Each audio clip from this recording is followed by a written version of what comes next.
Il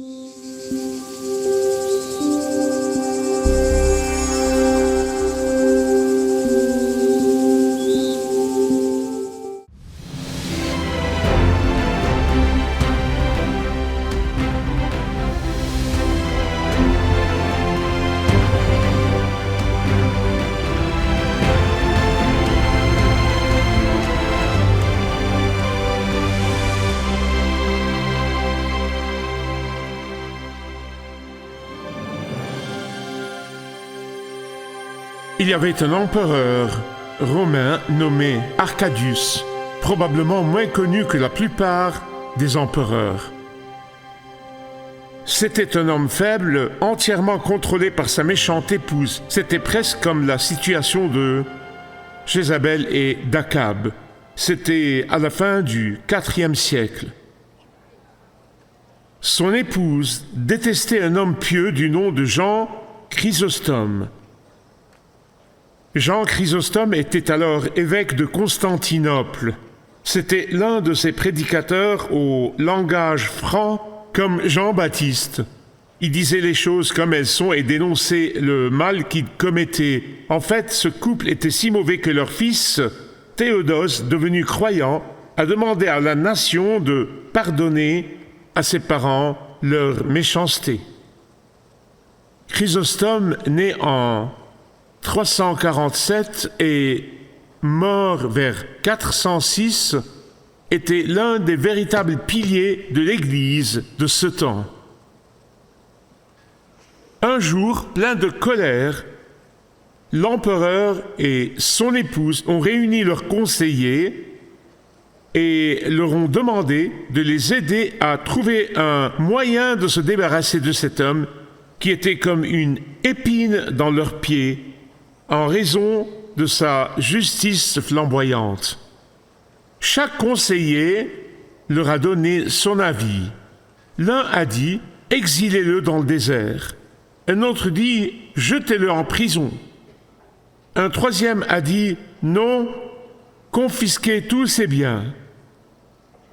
Et un autre conseiller a dit « tuez-le ». Au fait, Jean était issu d'une famille riche et puissante et il avait tout abandonné pour embrasser le ministère. Enfin, un vieux courtisan, très méchant et malveillant, mais aussi très rusé, a pris la parole et a dit « Vous savez, vous avez tous tort. Vos conseils ne sont vraiment pas bons. Vous commettez une grave erreur. » Toutes ces suggestions ne seraient pas vraiment une punition pour cet homme. Je connais cet homme, et je le connais bien. Si vous le bannissez dans le désert, il se sentira plus proche de Dieu qu'il ne l'est en ville. Si vous le mettez en prison, il pourra passer plus de temps à prier et à louer Dieu qu'il ne le fait en tant qu'évêque très occupé. Si vous confisquez ses biens, cela ne changera rien pour lui, car il les distribue de toute façon. Si vous le condamnez à mort, vous ne ferez que lui ouvrir les portes du paradis. Puis cet homme malveillant et diabolique a dit à l'empereur « Si vous voulez vraiment punir Chrysostome, forcez-le à commettre un péché. Forcez-le à commettre un péché. Je connais cet homme. Il ne craint rien au monde plus que le péché. Plus exactement, il ne redoute rien plus qu'il ne redoute le péché. Je dois vous avouer qu'après avoir lu ces mots et l'avoir connu à travers l'histoire de l'Église, je me suis dit combien j'aimerais qu'on dise cela de moi, que je redoute le péché plus que toute autre chose. Pourquoi cet homme pieux craignait-il le péché et redoutait-il le péché? Réponse. Jérémie 44:4 dit que Dieu déteste le péché. Romains 5:12 dit que le péché a apporté la mort au monde. Il redoutait le péché parce que 1 Pierre 2:24 dit que le péché a cloué Jésus à la croix. Il redoutait le péché parce que le péché est une chose honteuse qui souille nos vêtements blancs du salut que nous portons lorsque nous venons à Christ. Le péché est comme une tache sur le nom de Jésus que nous portons. Le péché est l'essence même de la rébellion contre Dieu. Au fil des ans, beaucoup se sont interrogés sur les raisons de l'échec de David. Et ce ne sont pas des excuses, ce ne sont pas des justifications de l'échec de David. C'est un avertissement pour nous tous. Tout d'abord, il y avait l'ennui. C'est l'ennui qui a poussé David à s'attirer ses problèmes. Bien-aimé, l'Américain moyen s'ennuie dans la vie. Si je comprends bien ce qui se passe, je peux vous dire que la personne moyenne s'ennuie. Vous demandez à quelqu'un « Pourquoi travailles-tu dur ?» Il répond « Pour gagner plus d'argent. » Pourquoi veux-tu gagner plus d'argent ? Pour pouvoir acheter de la nourriture. Pourquoi veux-tu acheter de la nourriture ? Parce que je veux avoir de la force. Pourquoi veux-tu avoir de la force ? Parce que je veux pouvoir travailler. Pourquoi veux-tu travailler ? Et le cycle continue, encore et encore et encore et encore. J'ai le privilège de connaître des gens qui travaillent dur pour une seule raison, pouvoir donner de l'argent pour l'œuvre du Seigneur. Cela me remplit infiniment d'humilité. C'était David. Quand je pense à des gens qui vivent littéralement pour travailler, pour donner de l'argent, je pense vraiment à David. Car si vous vous souvenez du dernier message, il offrait toute sa fortune pour la gloire de Dieu. Il était pleinement engagé, il était totalement dévoué, il n'avait aucun doute dans son esprit. Il a dit, si Dieu ne veut pas que je construise le temple, je donnerai tout ce que j'ai pour la construction future, quelle que soit la personne que Dieu désignera. C'était David. Et vous vous demanderez, qu'est-ce qui s'est passé ? Qu'est-il arrivé au David du chapitre 7 de 2 Samuel pour qu'il devienne le David du chapitre 11 de 2 Samuel ? Quelque chose a changé, quelque chose s'est produit. Parce que le but de sa vie était la gloire de Dieu et tout à coup, il s'est lassé de la vie. Maintenant, bien-aimés, comme je l'ai dit, c'est un avertissement pour nous tous, sans exception. Jeunes et vieux, prenez garde à ne pas vous lasser. C'est le tout premier signe de problème. La deuxième possibilité est que David souffrait de solitude. Eh bien, je pense que nous tous qui occupons des postes de direction savons qu'il y a une certaine solitude inhérente au leadership. C'est simplement le prix à payer pour diriger. Et c'est pourquoi il a pu dire dans le psaume 102, verset 7, « Je ressemble à l'oiseau resté tout seul sur un toit. » Quelqu'un dira, « Mais Michael, c'était un roi. Comment un roi pourrait-il se sentir seul ?» Croyez-moi, parfois, on peut se sentir seul, même quand on est entouré de milliers de personnes. On peut ressentir la solitude à cause d'une vision que personne ne partage, ou vous pouvez ressentir la solitude d'une idée que personne ne comprend, ou vous pouvez ressentir la solitude de l'adoption d'une position en décalage avec la culture dominante, ou vous pouvez ressentir la solitude du contentement. Même entouré de milliers de personnes, on se sentirait seul dans ces circonstances. Et la troisième raison possible de l'échec de David est qu'il s'est lassé de se battre. Il s'est tout simplement lassé de se battre. Après 34 ans de combat et de fuite, il était temps de se détendre et de se reposer. Écoutez, si David était parti avec ses hommes sur le champ de bataille, il ne se serait pas retrouvé dans une situation d'échec. Bien-aimés, écoutez-moi bien. Dès que vous relâchez votre emprise sur l'épée de la parole de Dieu, dès que vous relâchez votre emprise sur l'épée de l'esprit, dès que vous relâchez votre emprise sur la sobriété dans le combat spirituel, vous vous retrouverez dans des situations où vous ne devriez pas être. Puis la quatrième raison ou possibilité, c'est que David a laissé le rejet de sa femme Michal l'atteindre. Il l'a pris personnellement. Comment sait-on qu'il a pris le rejet personnellement ? Eh bien, je vais vous l'expliquer dans une minute. Vous vous souvenez que David a dansé devant le Seigneur, devant toute la population, et il a dansé devant Dieu lorsque l'arche a été ramenée, et il s'est en quelque sorte humilié devant le Seigneur. Vous vous souvenez, sa femme Michal, la fille de Saül, bon sang, elle lui a passé un savon quand il est rentré à la maison. Elle lui a fait passer un sale quart d'heure. Je veux dire, elle l'a réprimandé, elle l'a rabaissé et humilié. Écoutez-moi bien, Michal, la fille de Saül, était froide, acariâtre, critique et grincheuse. Et David l'a pris personnellement. Quelqu'un dira, oui, mais Michal, il avait d'autres femmes. Oui, mais Michal était l'amour de sa vie. Écoutez-moi bien, s'il vous plaît. Le rejet est plus cruel et plus difficile à accepter lorsqu'il vient des personnes que nous aimons le plus. Dans le cas de David ici, au lieu d'exercer son autorité et son leadership au sein de son foyer, un leadership au service des autres, il a laissé l'amertume s'enraciner profondément dans son cœur. La 5e raison possible de l'échec de David est simplement et purement la bonne vieille paresse. Sa paresse. Regardez le verset 2. Il s'est levé dans l'après-midi. Certaines traductions disent le soir. C'est de l'auto-indulgence. Ce n'est pas mettre à profit le temps.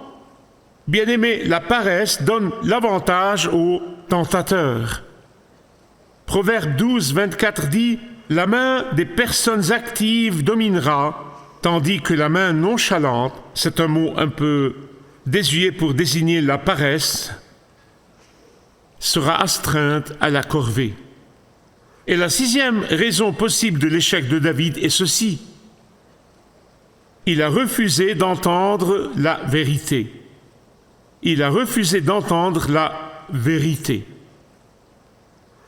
Lorsque David a envoyé le messager, celui-ci est revenu pour savoir qui elle était. Il s'est présenté devant lui et lui a dit « C'est Bathsheba, écoutez bien, la femme de Uri. » Avez-vous compris?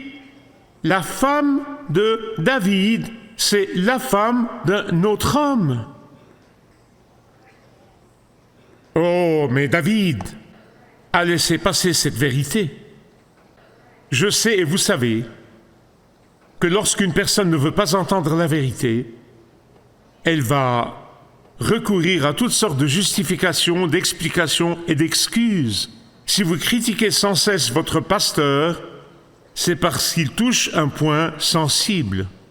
Je sais par expérience que lorsque les cœurs sont endurcis et les nuques sont raides, aucun sermon, aucun prédicateur, aucun ami, aucune église, rien ne pourra toucher cette personne, sauf Dieu le Saint-Esprit. En fait, David pensait vraiment qu'il s'en était tiré parce que ça faisait un moment maintenant. Il s'est dit, bon sang, j'ai réussi à m'en tirer avec ces manigances. Il ne se rendait pas compte que les choix ont des conséquences, même si ces conséquences ne se manifestent pas avant des mois ou des années. Celui dont les yeux ne somnolent pas et ne dorment pas, celui dont les yeux voient ce que personne d'autre ne voit, celui dont les yeux pénètrent ce qu'aucun objectif d'appareil photo ne peut détecter, observe.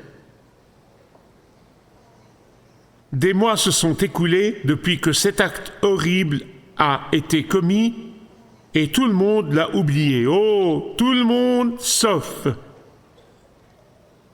celui dont la justice est tout aussi réelle que sa miséricorde. Beaucoup de gens aiment séparer la justice de Dieu et la miséricorde de Dieu. On ne peut pas les séparer. Or, si vous étudiez attentivement les Écritures, vous constaterez que le Seigneur utilise rarement la même méthode pour nous parler. Et ici, dans le chapitre 11 du 2e livre de Samuel, Dieu, dans sa sagesse, utilise une méthode qui sera propre à David. Dieu aurait pu parler directement à David, mais celui-ci n'était pas probablement disposé à l'écouter. Il a donc dû lui envoyer le prophète Nathan, qui est venu lui raconter une parabole. La parabole est très simple. Un homme pauvre qui possède un seul agneau. Il s'agit bien sûr d'Uri et de sa femme, Bathsheba. L'homme riche a fait du tort à cet homme pauvre, car l'homme riche avait de nombreux troupeaux et du bétail, beaucoup d'agneaux, mais lorsqu'un voyageur est arrivé, il a pris le seul agneau que possédait l'homme pauvre et l'a offert au voyageur.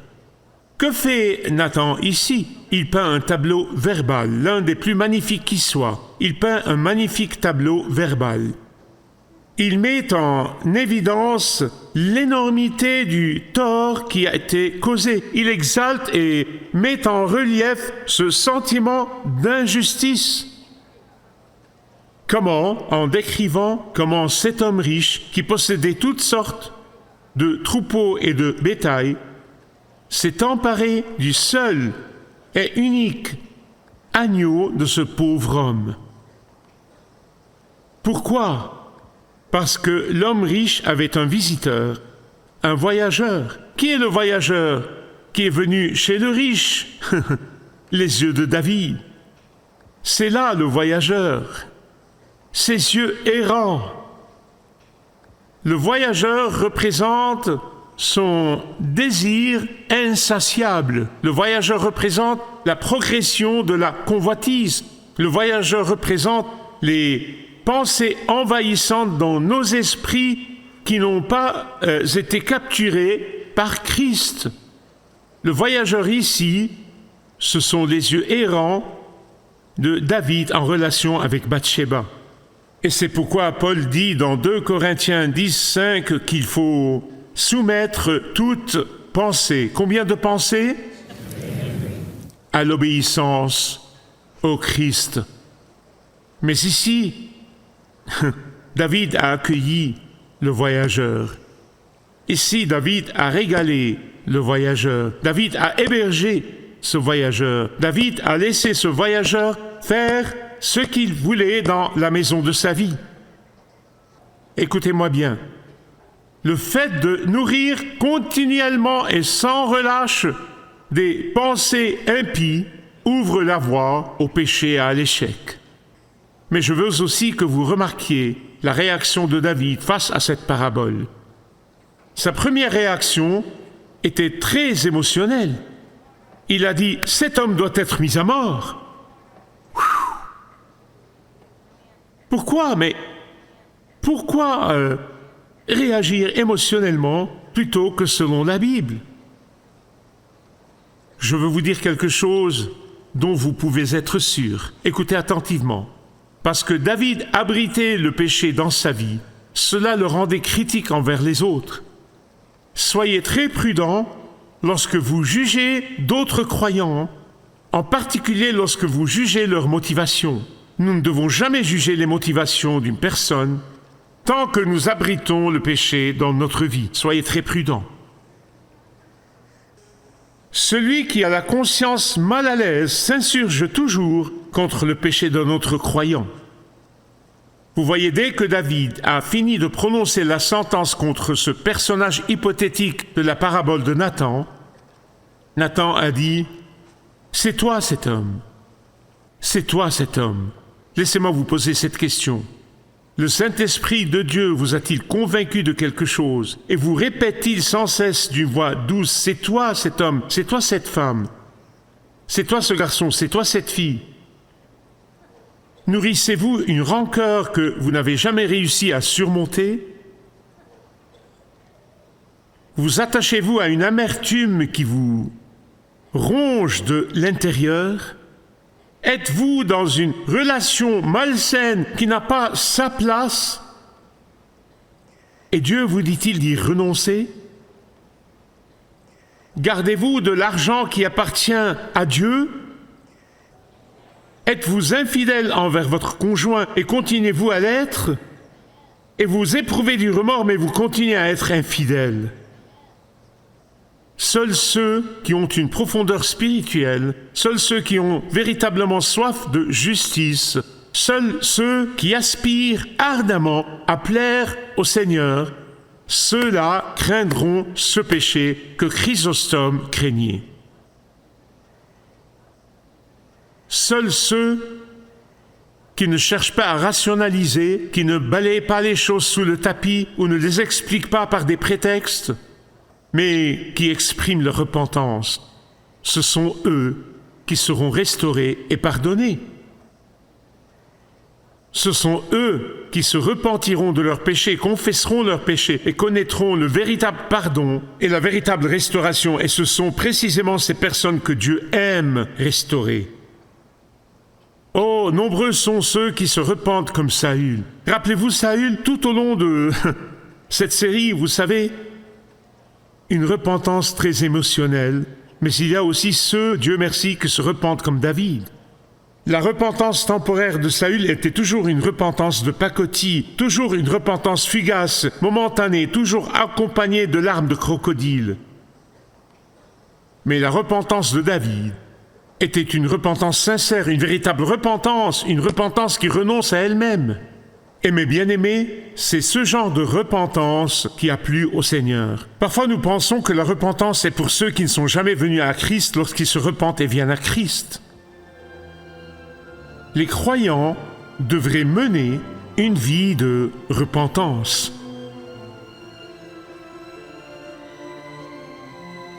La Bible dit que si nous disons n'avoir aucun péché, et elle précise, nous disons parce que ce n'est pas vrai.